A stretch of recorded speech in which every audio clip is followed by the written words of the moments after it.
কিন্তু আছে খালি সুখ। এত ভালোবাসতেন মা আয়েশাকে। মা আয়েশা গ্লাসের যেই জায়গা দিয়ে পানি খেতেন, বিশ্বনবী ওই জায়গায় মুখ লাগিয়ে পানি খেত। মা আয়েশা গোশতকে হাড্ডি ফেলে দিলে বিশ্বনবী ওই হাড্ডিটা নিয়ে চষতে শুরু করে দিত।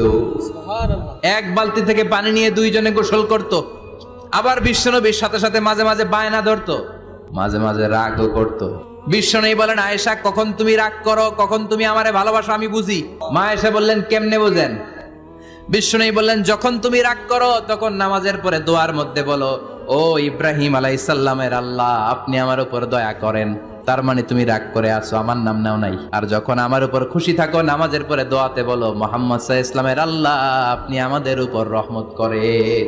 তার মানে খুশির সময় তুমি আমার নাম নাও, রেগে গেলে অন্য নবী দিয়ে দোয়া সাইরা দাও, রেগে গেলে আমার নামটা নাও না। মা আয়েশা বলে, নবী গো, আমি তো শুধু নামটাই মুখ দিয়ে নেই না, কিন্তু কলিজা থেকে তো আপনারে বাদ দিতে পারি না।